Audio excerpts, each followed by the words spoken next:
For our speaker, I have 3 words to describe him. He's a talker, he's a curious man, and he has an open mind. I hope that's correct. Enjoy today's storyteller. I give you Herman Konings. Thank you, Anne. Thank you, Anne. Is this clear enough for you? Is this, yeah? Can you hear me? So this is another kind of microphone. Oh, yeah, it's perfect, it's perfect. Thank you. Thank you, Anne, and of course, Unisys, for inviting me to come over to you during your lunch. It's absolutely sadist. I'm looking into your mouth, more or less, eating enjoyable stuff, and I have to work, but afterwards, I hope there's one small little bread for me over, and so leave one piece of bread for me. It's the only thing I ask, and a little bit of fruit also, and a little bit of water, and I'm very happy. I'm a consumer psychologist I'm a consumer change psychologist by education. I've studied in Leuven, psychology. I'm not into the deviant minds of people. I'm not a clinical psychologist. I'm a change and a consumer psychologist. I'm trying to understand why people today do different things compared to yesterday, and why you and I will doing tomorrow different things compared to today. This is what I do professionally.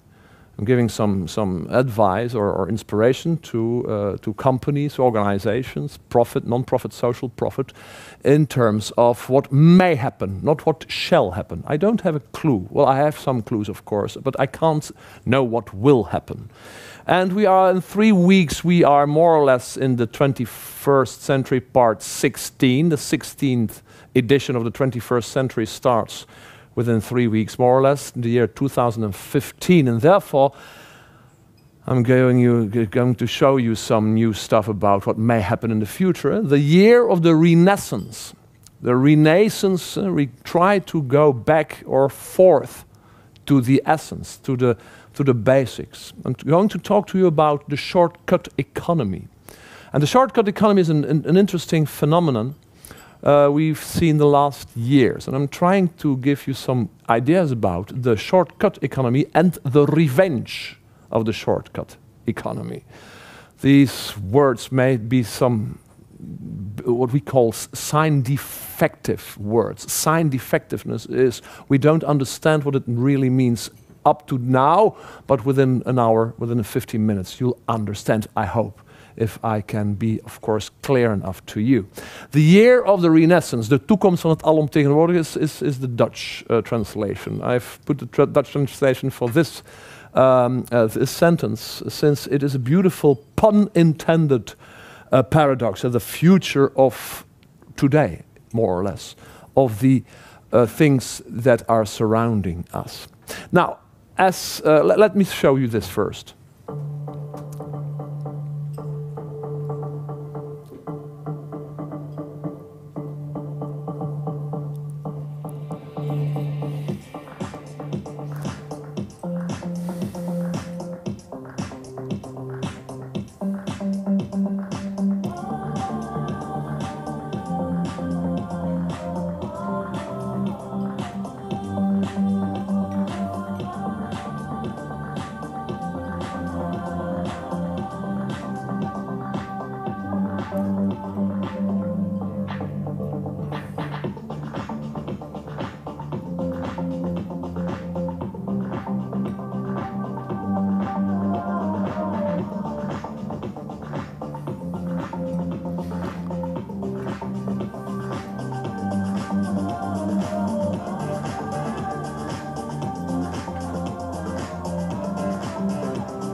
Now this is interesting. It's like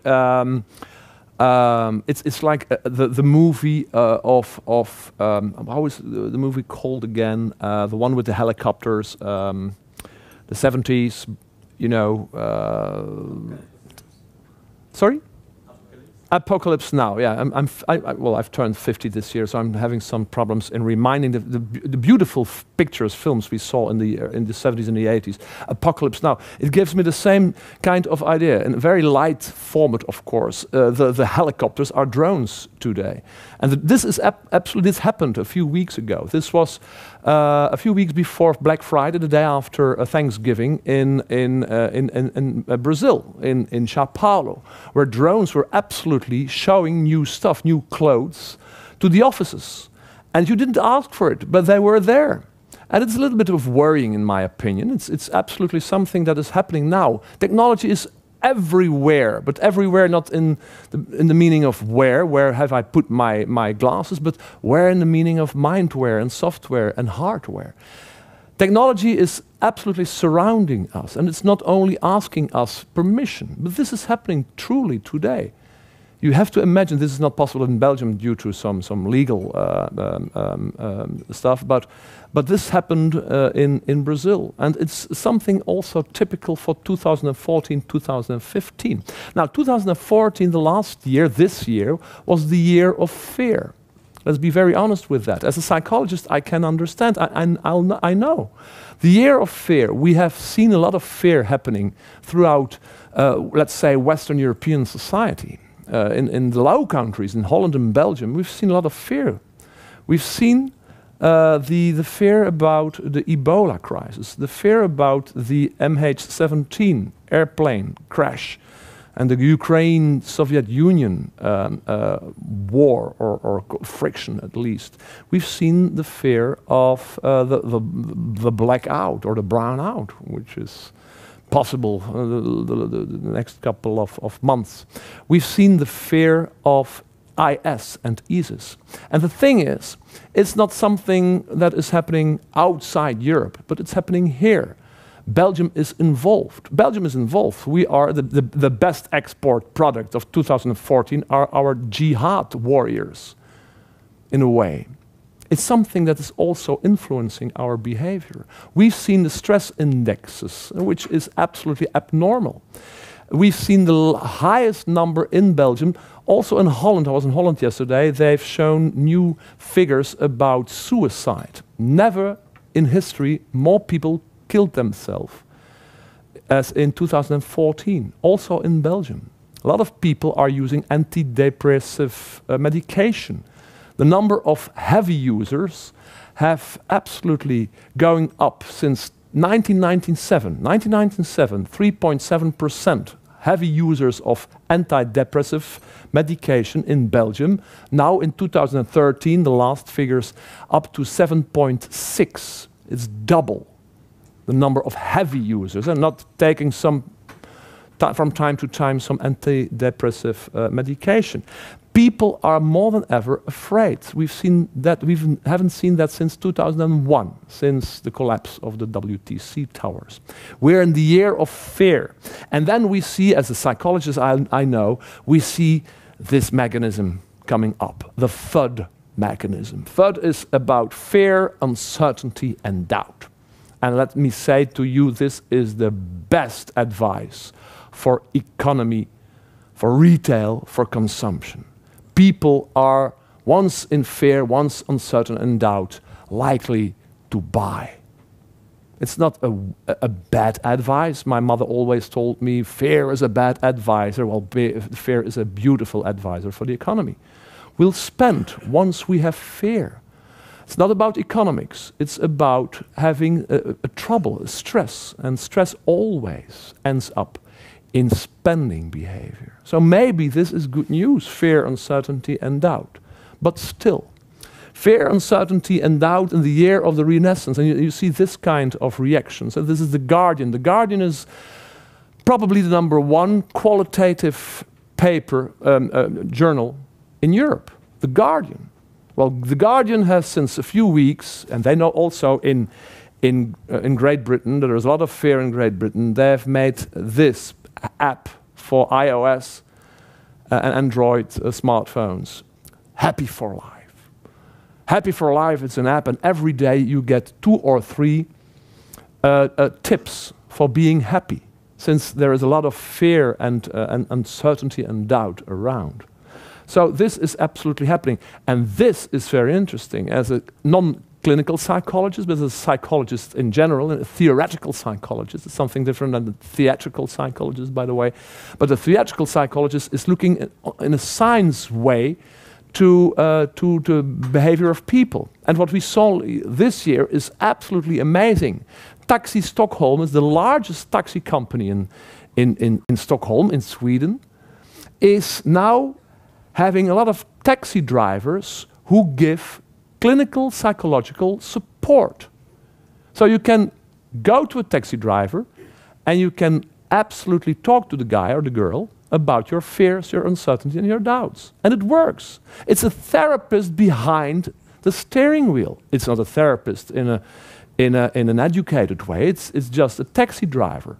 But he will give to you clinical psychological advice. And this is interesting. This is what we call the shortcut revenge.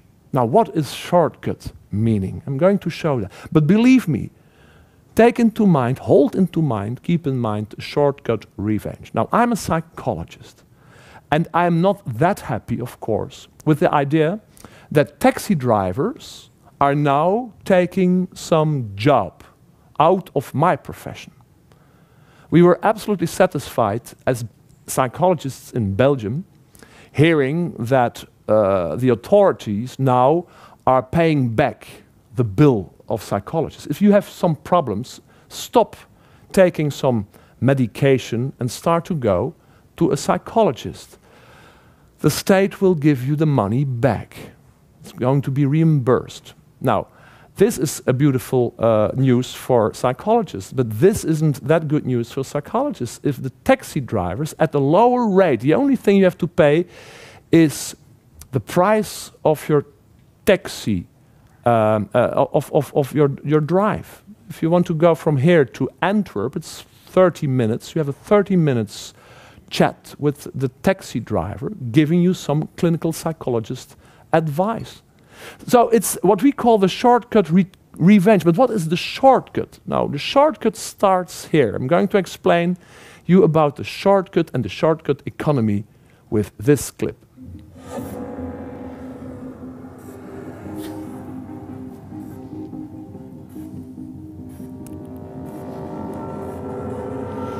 In the year 2014, a brave new wave of mutters will thaw winter's barren wasteland of broken promises and abandoned resolutions. And the only thing more daunting than the obstacles in their path is their determination to overcome them.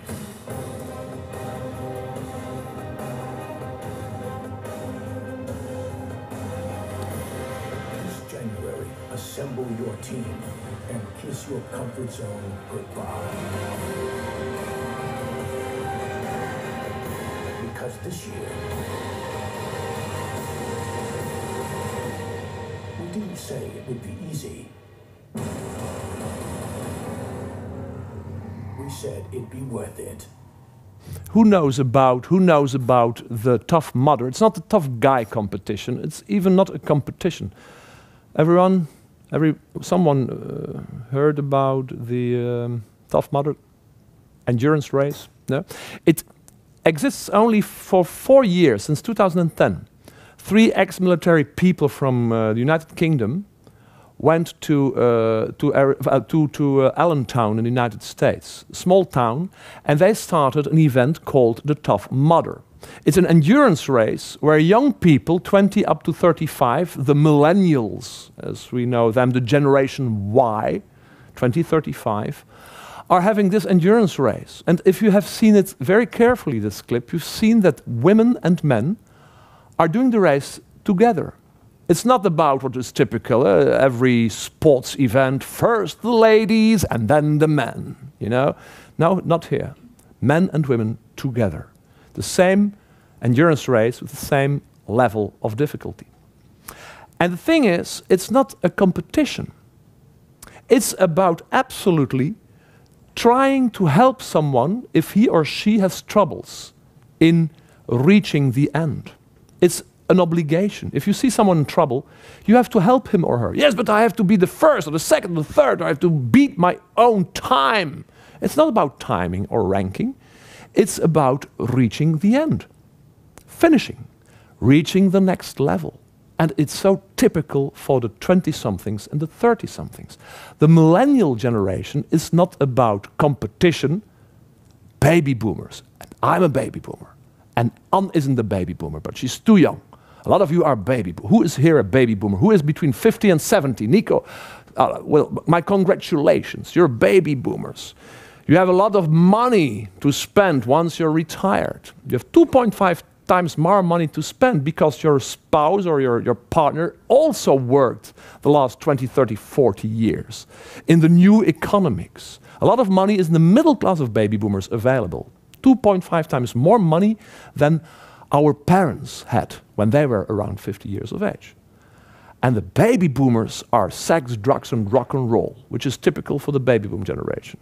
Well, it's sex, prescription, drugs and rock and roll in a way, since you're over 50. But still, the pop culture generation, the generation of symbolic consumers, the generation of hard-working men and women in the knowledge and service economy.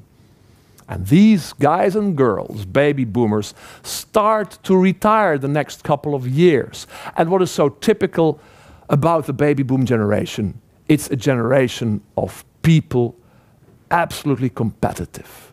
They want to be the first. And you see that today. The baby boomers are also known as the digital immigrants with a local accent.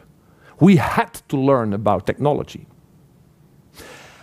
But we've managed using technology. And now we see a lot of baby boomers into playing games on computers and game consoles, etc. Computer games, video games, console games are absolutely now also part of the baby boom generation. The thing is, baby boomers are absolutely into competitive games. They want to beat their peers, their colleagues, their spouse, to be the first, to be better than the previous time. The baby busters, the children of the baby boomers, born in the bust, in the implosion of the number of births since 1965, are less into competition and more into collaboration. You see that also when they are playing now games, computer games, video games. It's more about multiplayer games. They try to find someone to together get to the next level, to have the conclusion or the answers together in collaborating, in working together, not in competing, in working against the other, but in working together. And therefore, this is absolutely something typical for the baby bust generation, the millennials generation, the generation of collaborators.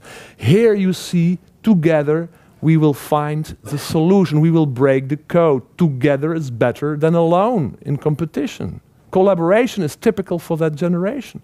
It's the collaborative generation. And collaborative, of course, means the start of the collaborative economy, the peer-to-peer economy, the sharing economy. So typical for 20 and 30-somethings. We've heard that the last couple of years a lot. The collaborative economy, sharing. It's about Uber, it's about Airbnb, but it's also, for instance, about this phenomenon. This is tiramisu.de, a German web site facility, a web facility, having in 15 cities in Germany a network of consumers, young people, 20 and young 30-somethings with bikes, biking around in the city, maybe students. And these bikers in 15 cities, and when we sum them up, we come to more than 15,000 members of the Tiramisu network. Well, Tiramisu is giving regularly on their smartphones a notification.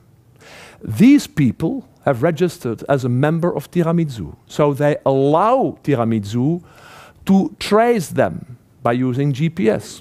And if someone is riding up in the north of Munich, for instance, Karl-Heinz gets a notification. Hi, Karl-Heinz, Tiramisu here. We see that you are driving, biking in the neighborhood of a store, a shop, where a parcel is waiting for someone who is living next to you. Maybe next door or in a street next to you in your neighborhood. So if you go inside in the store, take the parcel and bring it to your neighbor, you get €5. Easy money. You are there, so why not? 15,000 people are using this. This is the collaborative economy. It's hurting, of course, the traditional parcel economy. UPS, FedEx, DHL see with their eyes absolutely wide open that this is happening. 15,000. Well, it's not only working in Germany, also in the United States. There is another company doing the same called Postmates in 4 metropolitan cities. Thousands of young people, and even baby boomers. You know, baby boomers, once 50, they also buy bikes to climb up the Mont Ventoux too. And from time to time, well, they are driving around and they want also to earn some extra money by taking the parcel out of a shop and bringing it to their neighbors. This is the collaborative shortcut economy.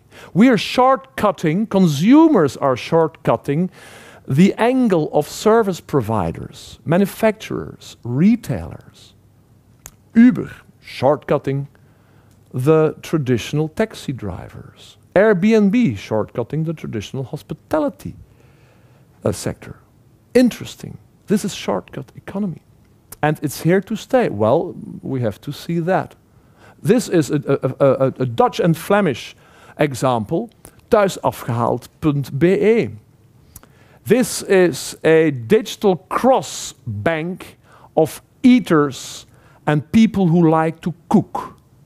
The chiefs, well, the hobby chief, you know? A lot of people are now, as a hobby, cooking a lot in their kitchens. And a lot of people cook too much, and there is too much. There is redundant food. And what you can do is, of course, you can give it to your neighbors, but every day giving something to your neighbors is not that interesting, of course. But you can also sell the stuff you've made by using thuisafgehaald.be. This is a screenshot of my city, Antwerp, in April 2014. I took this screenshot on a Tuesday afternoon, I believe around 3 o'clock in the afternoon. This was the result of users of thuisafgehaald.be.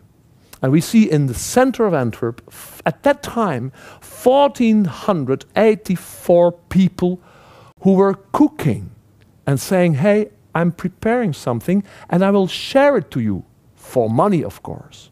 And then you have in your own neighborhood the choice. Vegetables lasagna with salad, or quiche with bacon and cheese, etc., for €5.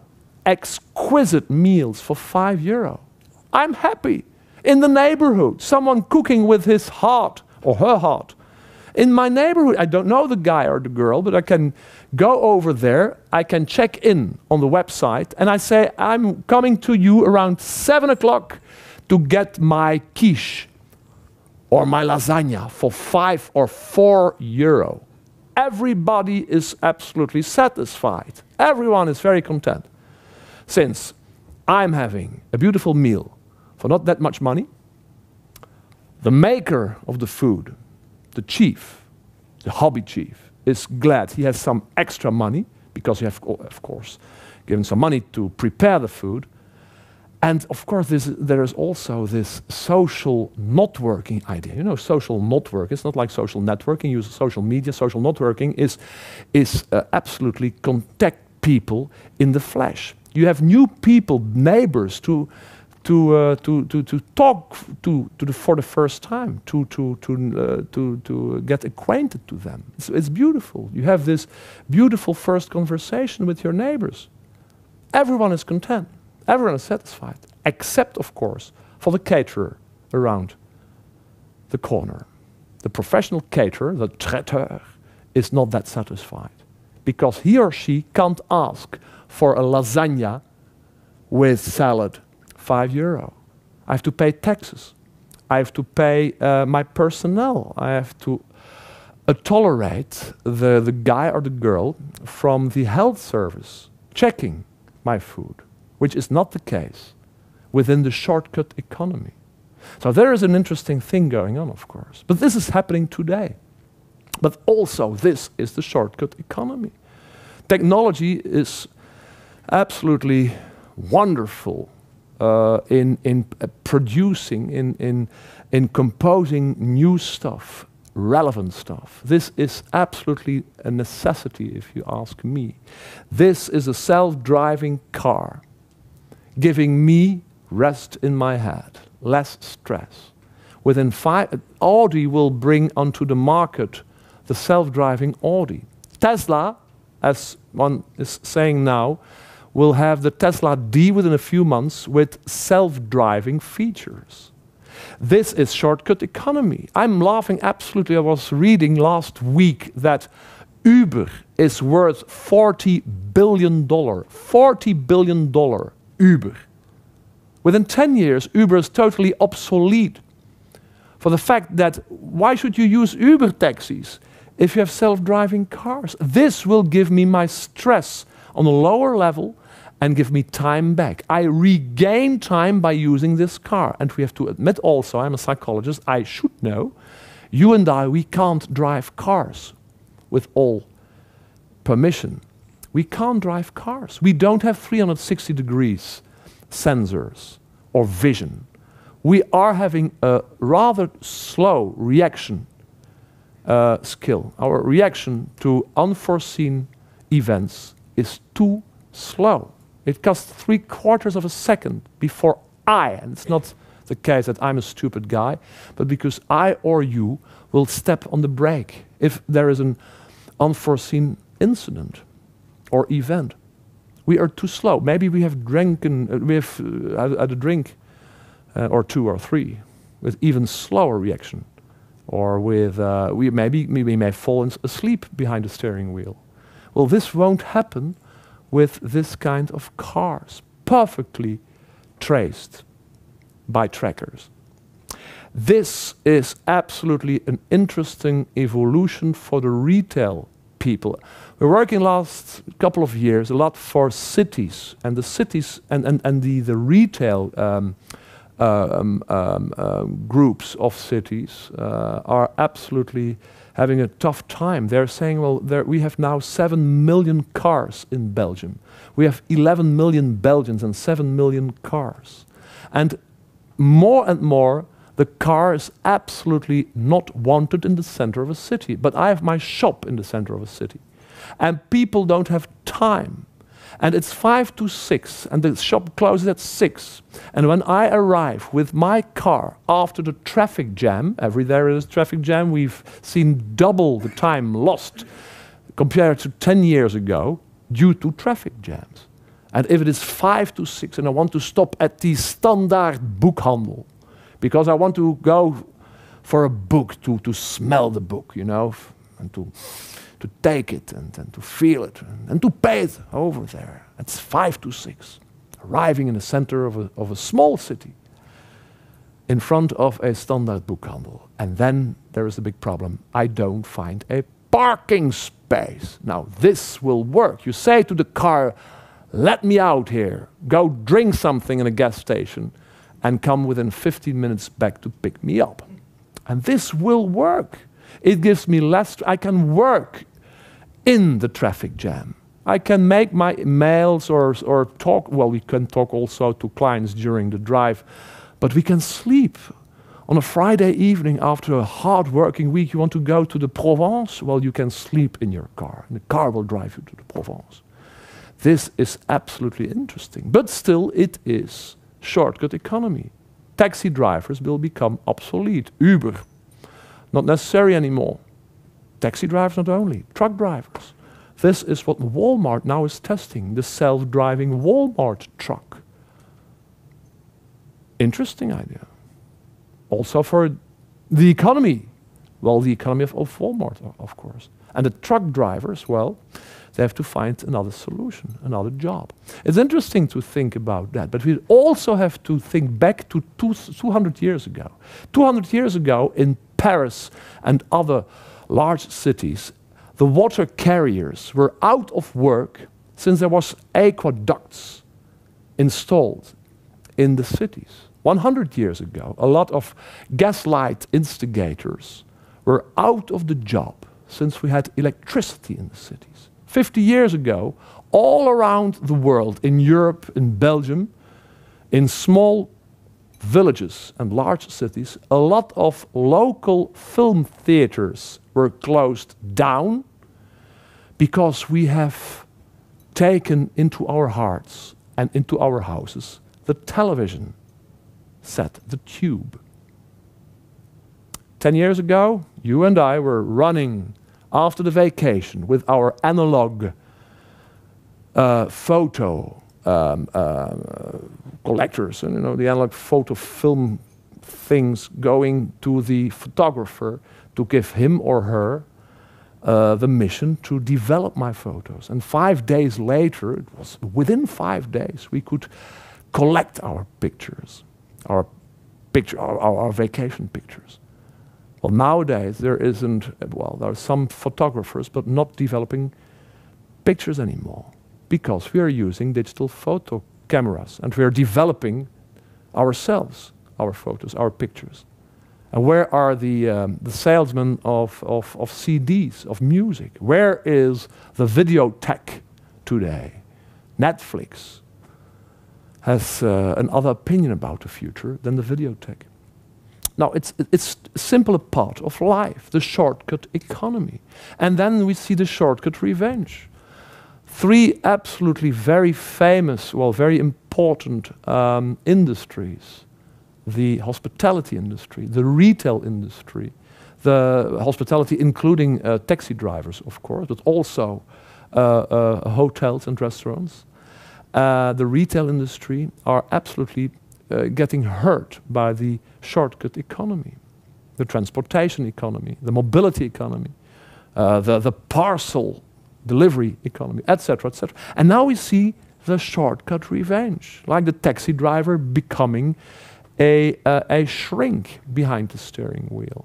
Or, and this is interesting, what was happening last year, we're working for some hospitality giants in the world. A number of small chains, new hotel chains, are now recovering. They are having a new business model, and it works. It's the revenge to Airbnb. What makes Airbnb so attractive is the model of using the locals to be part of your experience, your travel experience. Now, this is what, for instance, the Ace hotels are doing. Ace hotels, New York, London, Berlin, more and more we see Ace hotels. And it's about absolutely getting rid of the minibar and asking people to come and sit in the lounge in a convivial construction. The lounges aren't sterile anymore. These are convivial spaces where you can meet up not only with the other travelers, but also with a lot of local people. Local people are invited. They get free beer or gin, whatever, to talk to the tourists or the business travelers, and to take them around in the neighborhood. And this works for Ace Hotels. Ace Hotels is now having absolutely beautiful figures. Not only for Ace Hotels, the Dutch group Citizen M, has someone already been to a Citizen M? It's amazing. It doesn't cost that much, 95 euro, and it's large beds, small rooms. Now a new initiative, generator hotels in Copenhagen, for example, and Berlin. That's the same story. You can even rent beds instead of a room. Okay, only the bed, and then you have to. You can rent 2 beds in a room of 6. Okay. Okay, I didn't know that. It's always awkward for a trendwatcher to do not know that. Interesting. Generator hotels. I'm going to check that down. I had to write it down. Perfect. But it works. And what is also happening in these kind of new hotels, a lot is invested in conviviality, in absolutely trying to get the visitors to these hotels to the lobby, to the bars, and to give them a beautiful revenge on the Airbnb model. This is Citizen M. This is, since 5 years, Mama Shelter. There was only one Mama Shelter in Paris, next to Père Lachaise. Beautiful, wonderful, with a lot of things happening in the bar. And people are invited, also the locals are invited to make music. A DJ set on a Thursday evening, an opera singer on a Friday evening, a party on a Saturday evening. Doesn't cost that much. And this is absolutely a hit since the last 2 years. 4 extra Mama Shelters were opened in Marseille, Lyon, even in Istanbul. And it's wonderful. It's about social networking. Not about social networking, it's about conviviality. And this is the shortcut revenge. This is a shortcut revenge. I visited this in Barcelona in July of this year. It's open now for 4 months or 5 months. This is the Practic Bakery Hotel.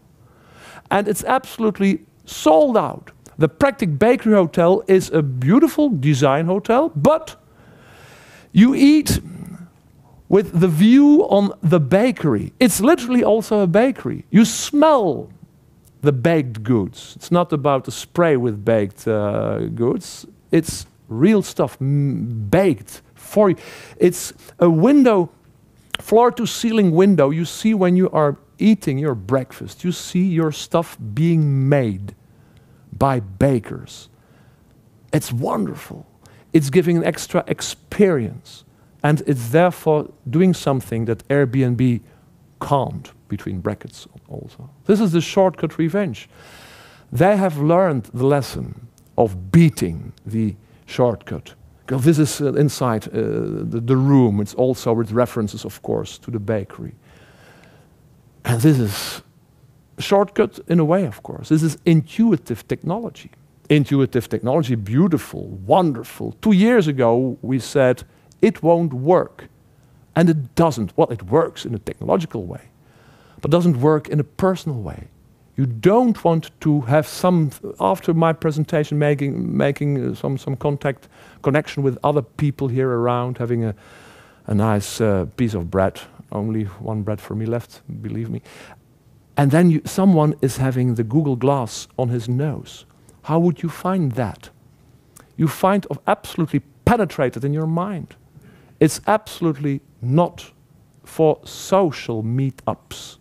You feel more or less a little bit intrigued by the person who is looking at you with the possibility of augmented reality on his glasses. It doesn't work that way. And now, since a few weeks, we know that this is a flop.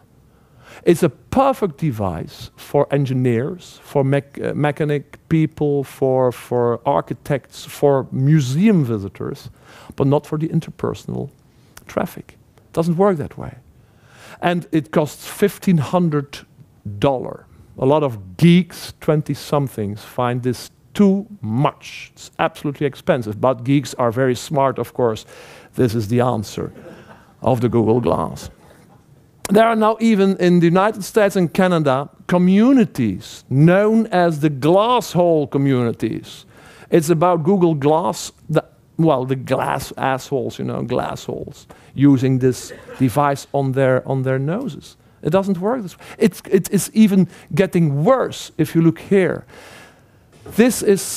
This will happen in a way. We know since 2008, the University of Washington is creating augmented reality on top of your lenses even. This guy, it's a fiction film, is having augmented reality on his lenses. And this is what he sees. He wants to cook up or to slice up some cucumbers. And he has absolutely being trained by what he sees on his lenses. It's a game, well, he has to restart, restarting level. It didn't work the proper way. But even if he wants to bake an egg, which is a very dumb thing, he can play the game of having extra points. And this is what he sees on a absolutely blind wall, a white wall in his room. The only thing he needs is augmented reality on his lenses. And in this journey, We all want to do more, experience more, feel more, and live with no boundaries. And why shouldn't we? Sight System presents Sightseeing. Feel free to go anywhere. Reminder, date at 9 p.m. Choose outfit. It's surrounding us. Technology can be absolutely also a little bit of a burden, in my opinion. Not in my. I love technology, but it has to be relevant, and this is relevant technology. This is the NIME. Look at it.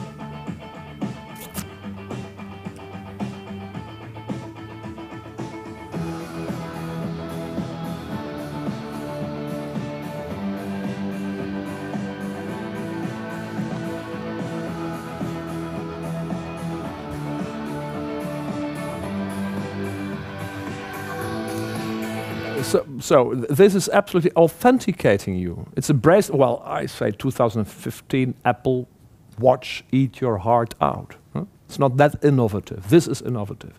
The NIME now is at this moment in November and December and January next year being tested, experimentally tested in Canada by the Bank of Canada and MasterCard. It's authenticating you wherever you go. The bracelet is connected to your heart rate, which is biometric. It's unique. Well, my fingerprint is also unique. The iris on my eyeballs are also unique. Yeah, sure, but there is also the Bolivian mob who can absolutely tear out your eyeball or cut off your finger, and then your personal stuff isn't secure or safe anymore.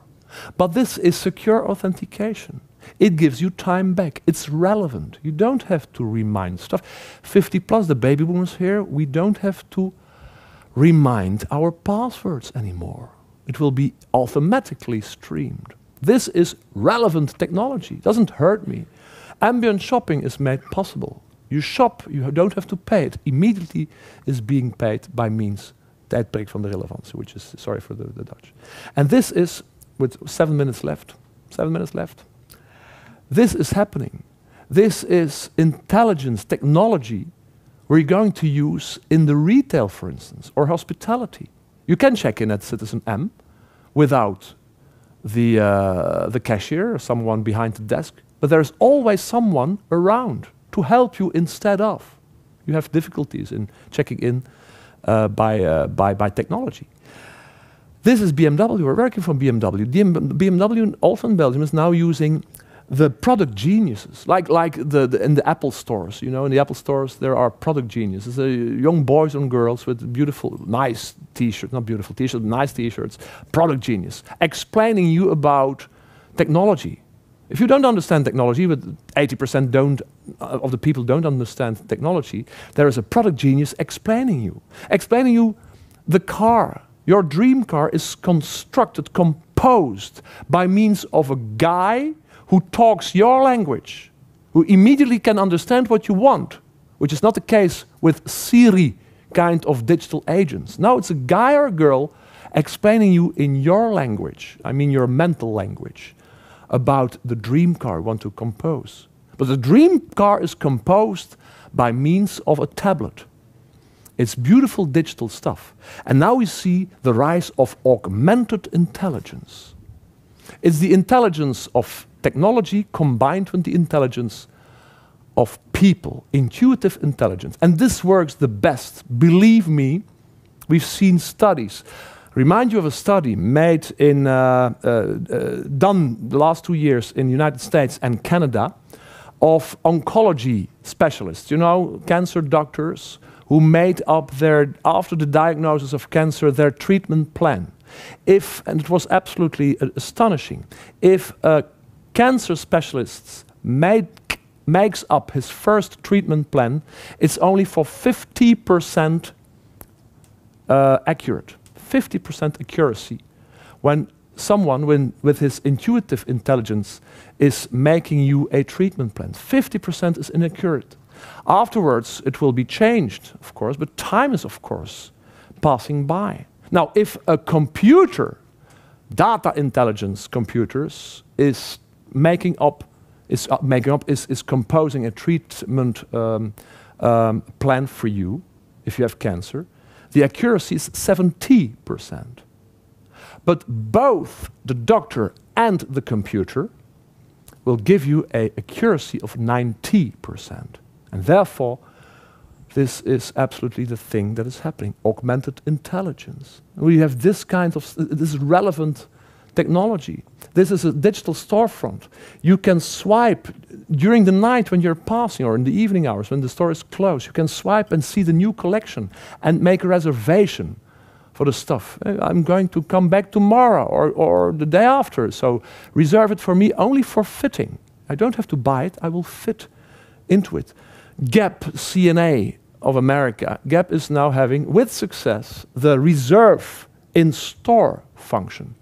Online, not asking, bring it to me, deliver it to me, by means of Zappos or Zalando. No, I'm reserving a beautiful new part of clothing, a new vest or something that I've seen in the new collection. I'm reserving that for fitting only for within 2 days. In the afternoon at 2 o'clock, I will come and check it out. Okay, it's reserved for you. 700,000 people have done this in the United States within 1 month. Reserve in stores. It's about relevance. This is happening. And this was the most striking slide I've seen this year. It's IBM saying in its retail report, in 5 years, buying local will beat online. Say what? Buying local, the brick and mortar shop, will beat online, says a technology giant. But they say, of course, in 5 years, local stores will merge digital with the instant gratification of physical retail to offer a more immersive and personalized shopping experience. People want to go to shops for the experience, and we know the experience economy. But they will use their smartphones, tablet computers, augmented reality lenses, maybe, to have this beautiful experience. And to end up my presentation, I'm showing you what experience means. It's not only about Cirque du Soleil and Tomorrowland, which has to long for 1 hour or 2 hours or 3 hours. It's only one moment that consumers need to have the feel of a beautiful experience. If only for one physical spaces, physical digital spaces. If only for one moment, if only for 1 second to end up. I'm going to give you, to end up, a clip, not of retail or hospitality or some other industry, a clip of cancer patients. And then you understand what that only one moment means.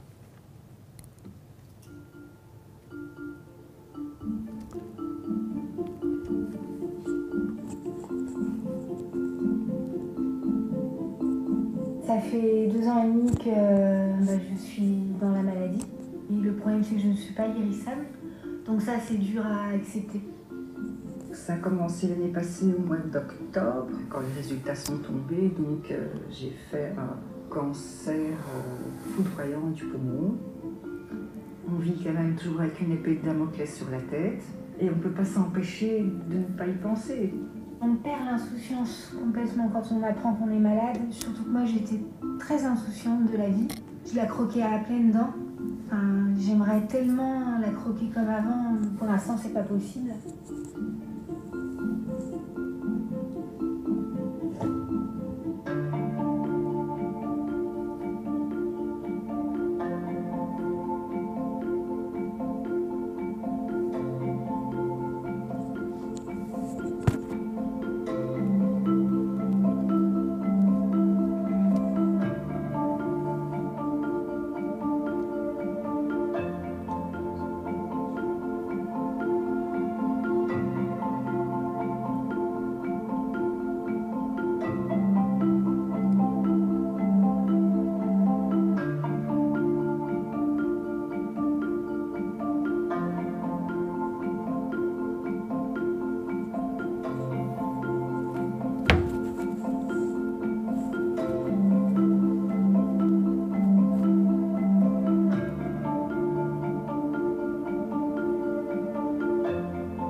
So,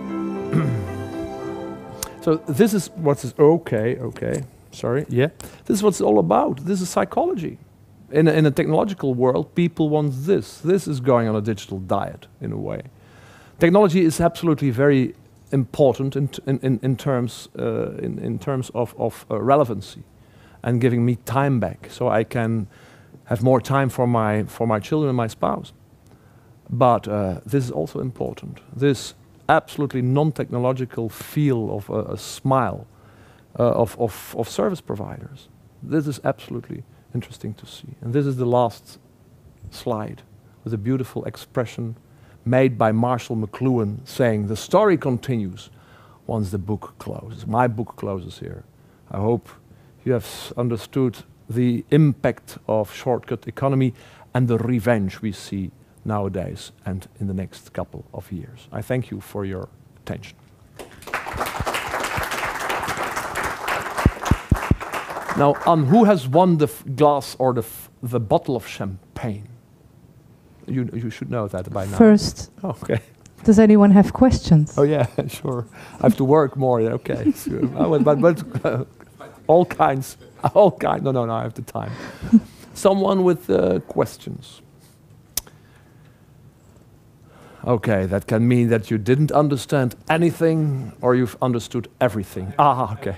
Yeah, sure. I've seen a trend going more and more from desktop, being connected with the desktop to being connected to mobile. Yeah. And more wearables coming out. Is there a moment where the desktop is going to disappear? I don't think so, to be honest. And not only for the laggards, you know, the last part of the product cycle absorbing curve, but I do think also that laptops are easy to use in some way. People are now thinking in terms of the smart watches or whatever kind of bracelet, and try to understand how you have to work on a smart. So you have to connect more or less with a keyboard to use that. It can be that the keyboard is enough, but I think also people think, well, it works perfectly. A small laptop, easy to use, easy to put it in my car, and to easy seamlessly to work on that. It's a lot of people are now tablets or small tablets or smartphones and trying with their. I have long fingers, you know. It's always difficult. Yeah, but it's autocorrect, etc. Yeah, it's autocorrect. I've seen that when I get the reaction of the people I've sent the message to or the SMS to, that they were absolutely appalled by what I was asking them. It wasn't intended something else, but you know, I think the good old laptop or the keyboard made for our fingers, literally fingerprinted, you know, fingerprinted, will always be there, I believe. And you can say, oh, only the keyboard and augmented lenses, so you can work on your lenses. Yeah, but yeah, it is possible, but why? Yeah, maybe on your Google Glass or some other glass, maybe it's perfect to work on that way. And the keyboard, it's absolutely the keyboard with absolutely the shape of your fingers will be absolutely needed, necessary. Is Google making any comments about Google Glass? Now there are, well, the last weeks we've seen a lot of reports, not of course made by Google itself, but some indirect references, shutting down of the stores meant to open for the Google Glass, reactions by the original fans about it's not working the way it should work. It had to be already in the shops, but the attention, the interest of people into the Google Glass is lower than you have the critics, of course, or you have the reviewers or the observators. You know, they say it doesn't work. It should work now. It's since 2 or 3 years already, more or less, available in the pre-test or test stage. But it should be available now for a large amount of people. But people aren't asking for the Google Glass, and the stores meant to open are now absolutely eliminated. So it doesn't work. It should work better. And it's perfectly to understand. Like I said earlier, it's not about using this in an interpersonal or even an interprofessional context. Doesn't work that way. You should agree also. Do you think? I agree. Yeah. Because that's what I mean, I think technology, the other example that you gave for the cancer treatment, Yeah. I think that is where everybody will accept that technology is being used to get to a better judgment, to a better treatment. Indeed. I think if a doctor would wear a Google Glass to be more exact in his own movements, in order when he does surgery on you would accept it. Absolutely. Not in the face-to-face conversation. Absolutely not. So you have to have these high tech and the high touch element. The augmented intelligence is something I believe strongly in the future. And what is also interesting is the relevance I was pointing at. Relevance. I'm working for Philips, well, the Philips consumer good producer, and Philips Lighting. And since 2 years, I and some other colleagues, psychologists and sociologists, are asked regularly to come over to Eindhoven or Bruges or Louvain to explain the engineers about relevance. You know, 10 years ago, 10 years, even longer, 11 years ago, the famous slogan made by Philips closed down. The famous slogan, you remember that slogan, "Let's make things better." Let's make things better.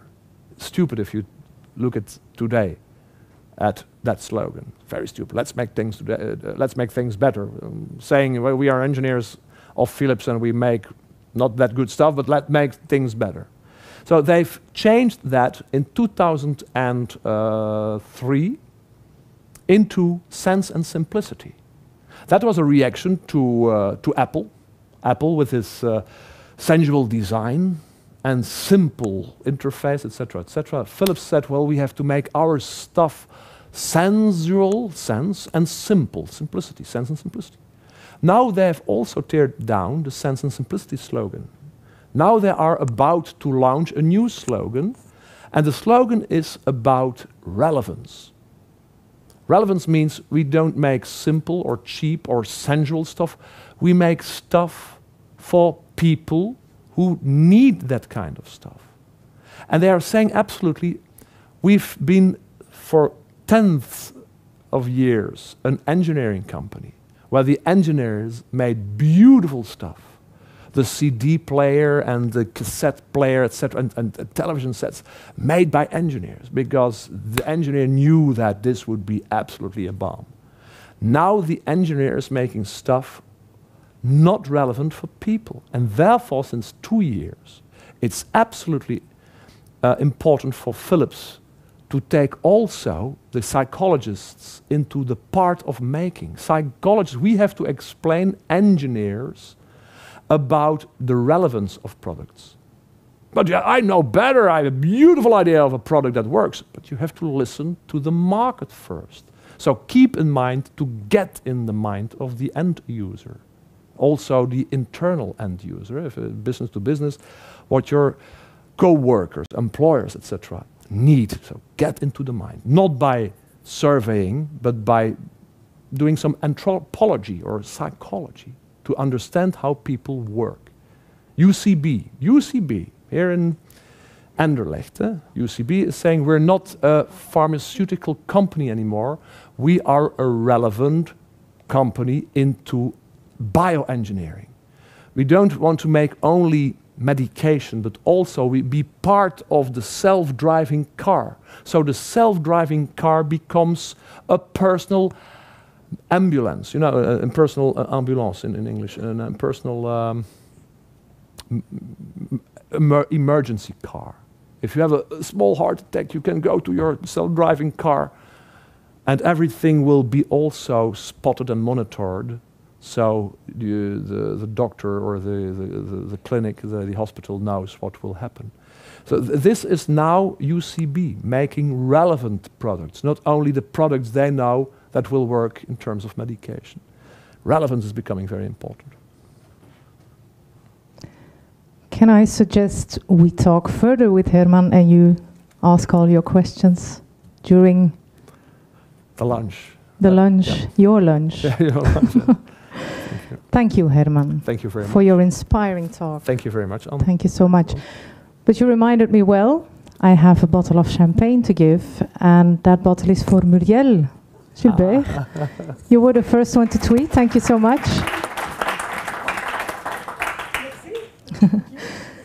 Now, before I leave you to the networking and the desserts, I have two things to share with you. First of all, we've set up a LinkedIn group on this Unisys Connect events. If you're a part of that, you're always posted on the new dates, on the new events that will be set up. And also the video footage and the pictures are posted there. So if you want to see more of Herman or relive his presentation, watch that group. Last one, on the 3rd of February, we have our next session with Paul Soete. Maybe you know Paul as the former CEO of Agoria, and he wonders how IT impacted our world of work. So you can register already, go to that LinkedIn group. And for now, have a nice networking moment, and thanks for being here. Also, will I give the clips, maybe the PDF, it's a keynote presentation, of course, but I make a PDF out of it, so you will share that with your clients or audience, or friends, yeah. Frolics is a friend colleague, but it is more frolic, yeah. But also the clips are totally independent. If you want a clip to share, maybe to show them to your family, you know, it's Christmas time, and the clinic, the cancer patients with the smiles, or something like the NIME, or the Tough Mudder competition. I was forgetting to say that the Tough Mudder competition now, after 4 years, have more than 1 million participants in 60 countries. So it's not only in Allentown in 2010, it's now absolutely a huge success among the millennials. So the clips are also available.